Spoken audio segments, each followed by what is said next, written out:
बिस्मिल्लाहिर्रहमानिर्रहीम। अस्सलाम वालेकुम। मैं हूं अब्दुल अहद और आप देख रहे हैं नेशनल टेक। दोस्तों, आज हम रिव्यू करने वाले हैं एक रूम कूलर की, जो कि एक लोकल कंपनी का है और बेहतरीन है। इसकी परफॉर्मेंस की बात की जाए तो इसकी परफॉर्मेंस जो है दूसरे रूम कूलर के मुकाबले में बेहतरीन है।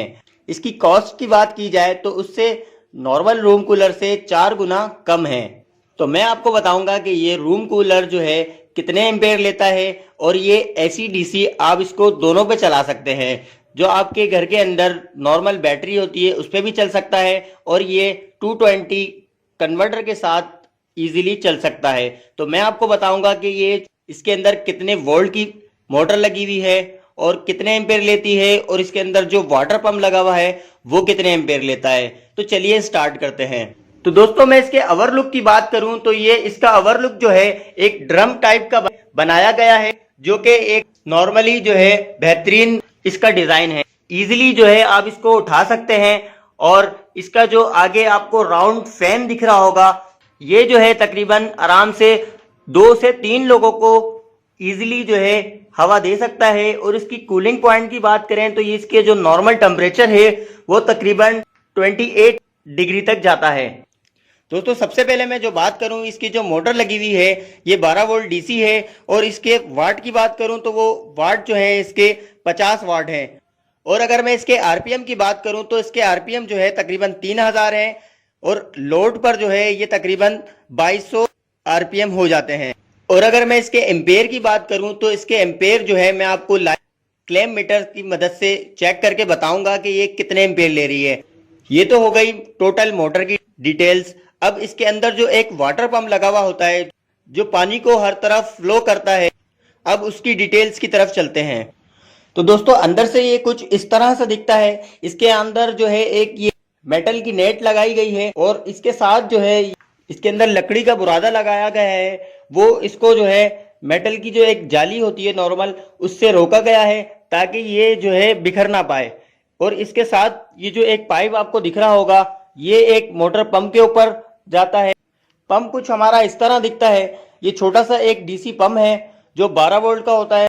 अगर मैं पंप की डिटेल की बात करूं तो ये मैक्सिमम पानी का जो इसका प्रेशर की हाइट होती है वो तकरीबन 5 मीटर होती है।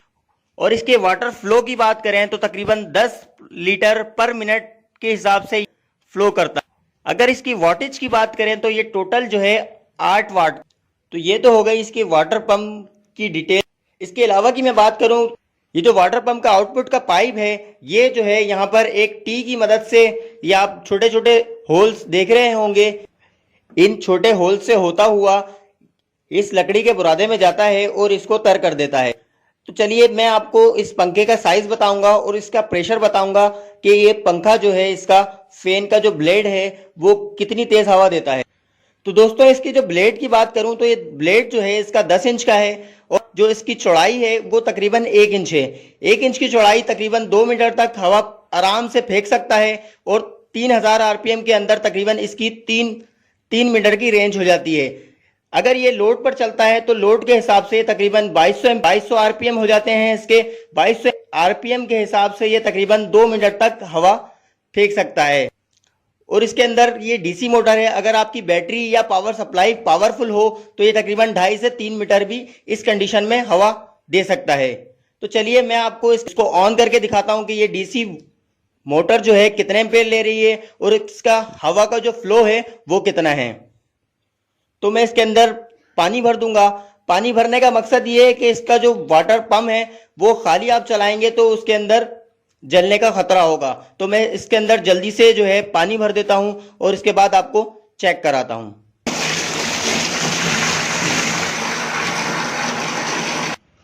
दोस्तों, अगर मैं इसके अंदर पानी की बात करूं तो इसके अंदर पानी जो है तकरीबन 25 लीटर पानी डलता है। अगर आप इसके अंदर कम पानी रख के चलाएंगे तो इसका जो वाटर पंप है वो सही से डीप नहीं हो पाएगा, जिसकी वजह से उसका जलने का खतरा होगा। तो बेहतर यह है कि आप इसके अंदर तकरीबन 20 लीटर से 25 लीटर पानी डालें और इसको इजीली चला सकते हैं आप। तो दोस्तों, मैंने जो है इसके अंदर तो अभी जो है तकरीबन 10 लीटर पानी डाला है आप लोगों को दिखाने के लिए। अब जो है इसका ढक्कन जो है मैं बंद कर दूंगा और आपको दिखाऊंगा कि ये किस तरह वर्क करता है। तो दोस्तों, इसको चलाने से पहले मैं आपको ये बताता चलूं कि मैं जो है एक सप्लाई की मदद से जो है इसको ऑन कर रहा हूं। आप इसको बैटरी पर भी या किसी भी 12 वोल्ट की सप्लाई के ऊपर यूज कर सकते हैं। मैं इसके सप्लाई के पावर दिखा सकता हूं कि मैं यहाँ पर एक हेवी सप्लाई जो है इसको यूज कर रहा हूं। तो दोस्तों मैं इसके एम्पेयर जो है सप्लाई के आपको दिखाता चलूं कि मैं जो है ये कितने एम्पेयर की सप्लाई जो है यूज कर रहा हूं। तो दोस्तों अगर इसके इनपुट की बात करें तो 100 वोल्टेज से लेकर 220 तक के वोल्टेज जो है इनपुट है इसके। अगर मैं आउटपुट की बात करूं तो 12 वोल्ट आउटपुट है और 12.1 एम्पेयर जो है इसकी आउटपुट एम्पेयर है।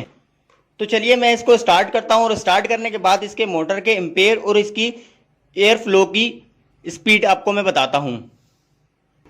तो दोस्तों मैंने जो है इसको सप्लाई से कनेक्ट कर दिया है और मैंने यहाँ पर जो है एक स्विच लगा दिया है, बेड स्विच, ताकि मैं इसको यहीं से जो है ऑन कर सकूं।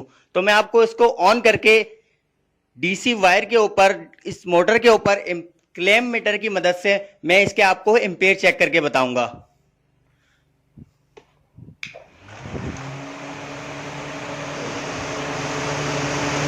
तो दोस्तों सबसे पहले मैं जो है इसको 40 एम्पेयर पर सेलेक्ट कर दूंगा और 40 एम्पेयर पर सेलेक्ट करने के बाद यहाँ पर एक डीसी का ऑप्शन बना हुआ आता है, उसको मैं डीसी पे रख दूंगा। इसके बाद मैं जो है इस मोटर के एम्पेयर चेक करूंगा। तो किसी भी आपने एक वायर के ऊपर मोटर की ये क्लैम मीटर लगा देना है और आपको इसके एम्पेयर पता चल जाएंगे।